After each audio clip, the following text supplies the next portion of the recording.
The teachings of Osiris, set down in the house of El Eros, El Eroa, they being male-female, born according to laws governing the Duman, Adamic race, this being their fourth incarnation. Introduction. This book of preliminary teachings consists of the writings which preceded and led up to the works known as the Book of Truth or the Voice of Osiris. Those who have read that book and my own introduction to it will only require a few words of additional explanation from me in regard to the teachings. In my introduction to the Book of Truth I wrote that the earlier writings were of an educational nature, and preparation for the book is to me an obvious and reasonable suggestion.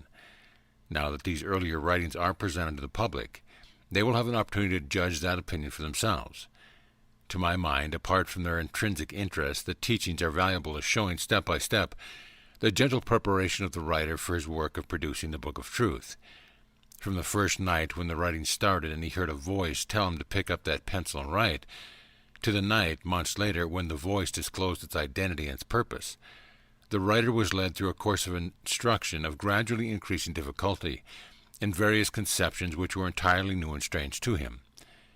Without this preliminary instructions in these conceptions, as well as in the actual techniques of the clairaudient dictation, by which these writings were produced, one may assume that the writer would have been unable to produce the Book of Truth, for the reason that even if it had been possible for him to pick up the difficult names and sentences which occur in that book without previous practice, it is probable that he would have been inclined to reject it all as madness.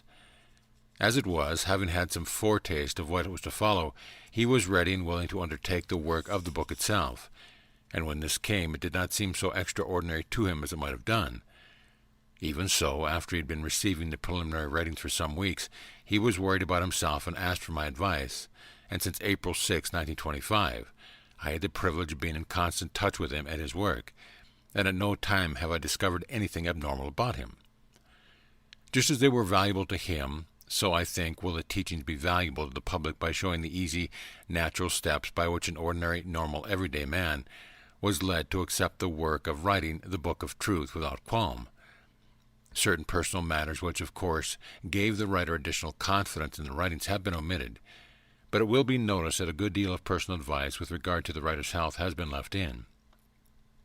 For the benefit of those who are not acquainted with the Book of Truth, I cannot do better than to repeat certain conclusions expressed in my introduction to that work, which are equally applicable to the preliminary teachings. 1. The rate of writing was exceptionally fast, and at no time was there to be found any erasure on the manuscript. 2. The most careful inquiry into the life of the writer shows him to be a man who at no period of his existence has shown any inclination to have acquired any knowledge whatsoever concerning the subjects of these writings. 3. In view of these facts and the nature of the Book of Truth, it does not appear to me that the writings can be adequately accounted for as the product of what is commonly termed the subconscious mind, as understood by the psychologist. A more tenable hypothesis is that the work is that of a superior intelligence coming from beyond and using the writer as a medium. Signed, Peter Miles. Teachings 1, February 9, 1925 to April 13, 1925. Spiritual Success. I come from a far country to thee, O my beloved, that I may show thee the ways that thou shouldst go. It has been long since I have spoken with thee, but I have always known that thou wouldst come to me. Behold, the things that I will show thee are passing marvelous. If thou hast strength and can pursue the road that I shall direct, thou shalt attain great heights spiritually. It is only by diligent study that thou canst learn the ways of truth. Behold, I will hold converse with thee each evening at this hour. If thou art unable any night to attend, I shall wait until thou shalt be able to be with me. My first teaching to thee shall be the way of spiritual success. To attain true spiritual success, thou must help attain true love for thy fellow creatures. Help them to go forward, and thine own path will be pointed out to thee. Behold, the workings of God are very marvelous, and his ways exceedingly narrow. Thou art chosen, O my son, and thy name shall be mighty in the sight of God. Go forward, and I will teach thee thy path, and make it easy. Success. Behold, I will now resume my teaching with thee, and my first shall be that of success. To be successful in thy undertaking, thou shalt make a close study of the needs and wants of others. Thou shalt at all times bear animosity toward thy fellow, and thou shalt stretch out the hand of help to all who are in need. This thou shalt observe in all thy workings, for it may so happen that thou shalt be called to stretch out thy hand to thy enemy. If thou dost observe this, which I have set before thee, thou shalt surely attain great success, and thy name shall be great in the sight of God. Behold, my time with thee is short, but one more thing would I show thee at this meeting, namely that amongst these whom thou dost call thy friends and thine enemies, there is not one iota of difference. Thy enemies are but phantoms created by the physical mind, but after the passing all their lessons to learn, and there are those who are judged not to have satisfied the Creator in their earth life. These must of a truth continue, for no spirit is ever lost. Although should a spirit sink so down that he is past redemption, then final and self-inflicted disintegration will be his lot. Before taking my departure, I would say it is not yet time that thou shouldst know who I am, or where I may come from, but thou shalt be satisfied in thy due season. Write that which I set before thee fearlessly, and trusting that thou art receiving the very truth, and thou shalt reap thy reward in due time. Continuity of purpose. My lecture tonight, O my son, shall deal with continuity of purpose. In all thy dealings thou must observe an untiring effort of concentration, for it is only by serious concentration that thou shalt reach thy hidden goal. Behold, many are the hours that I have set apart from all men, and have shut myself up with my thoughts. Let me say unto thee that the things which thou dost most desire are bound to fall to thy lot, for thou art one of the children of the Most High, and art thou not a rightful share in the treasure house of the Lord? Each day must thou and thy wife set aside time for concentration of thought. Above all, let it be known unto thee that it is most difficult, when first learning the power of concentration, to deal solely with that which comes uppermost in thy thoughts. Behold, my time is short tonight, but I will surely come at the same hour on the morrow. Thy progress is good, and thy powers of reception are becoming more practiced. The law of attraction and repulsion. I am with thee again, O my son, and tonight thy vibrations have been rather upset by a discordant atmosphere. This is the reason why I had difficulty in penetrating thee. Be thou sure, however, that I will see that thy strength and vitality are in no way injured. Tonight I shall say a few words to thee on the law of attraction and repulsion, which is a very little known to your modern civilization. It should be well known unto thee that like attracts like, and vice versa.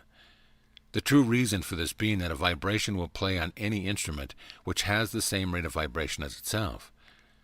I am now coming to a point which should be well pursued by thee. As I dost surely know, the rates of vibration change with thy varying moods.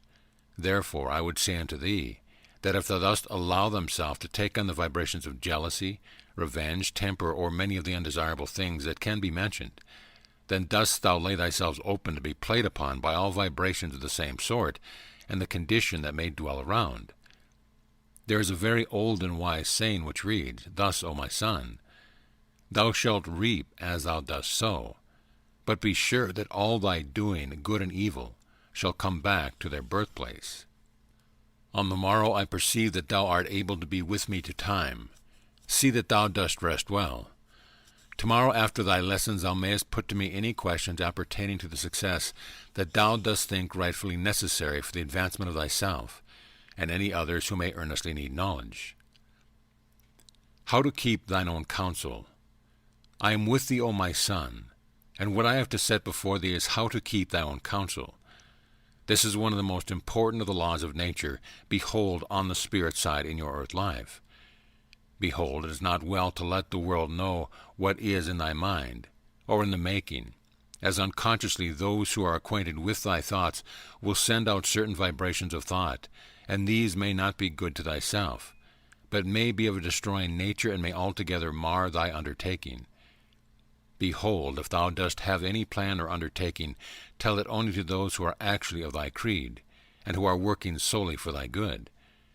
Tell it not to any that are not closely acquainted with thee, or they may seek to use thy plan, and by so doing, spoil thy own in the way that I will show thee. They may seek to operate thy plan at the same time as thou, and by operating with different vibrations thyself, they may cause non-success to thyself and themselves also. I will cease my lesson for tonight, that I may answer thy questions which thou hast prepared. Behold, on the morrow I will attend for a further lesson. The subjective mind. The subjective mind, O my son, shall be thy lesson tonight. The spirit, when in earth life and inhabiting your body, possesses the conscious mind, which works out the various thoughts and doing of mankind. Tonight, O my son, I shall deal with what is known as the subjective mind. This is the part of man's consciousness which is only known to the spirit as apart from the physical body, and is very little recognized on your material plane. It is through the subjective mind, O thee, my son, that I am able to set before thy conscious mind my lessons which I teach thee. The subjective mind may be penetrated in various ways. First, I will place before thee the complete hypnotic control of the instrument or medium. In this case, the instrument is deprived of all conscious mind, and almost invariably is unable to remember anything that has been performed during the period of trance. I will now take a second case, O my son, the one which was being with thee. Thou hast a conscious mind working subconsciously, and thou art able with thy conscious mind to transmit that which through thy subjective mind I give thee.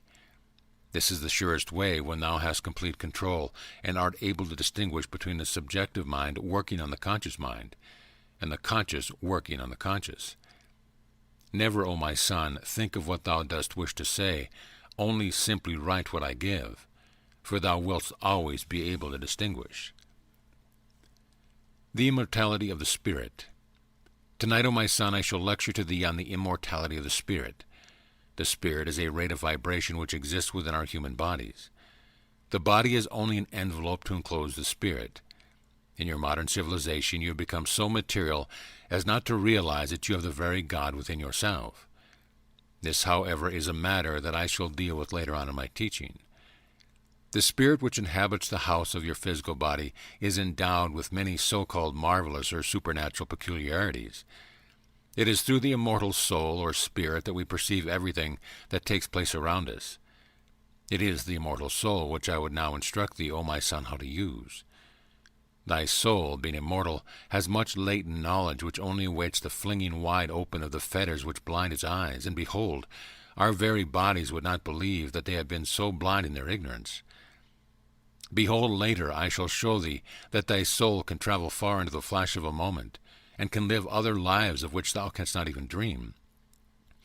Dost thou think that thy spirit was created but for one incarnation, and has but the trivial task of living this physical earth life? Nay, this earth life is but a little thing along the way scale of time, and thou shalt know that thou hast not yet started to fulfill thy lot which has been given thee. Behold, I shall show thy subjective self many strange things in due time, but first thou must learn thoroughly the road that thou must take if thou dost desire this state. Behold, I shall acquaint thy wife through thee of her beginning, and she shall duly help in the latter.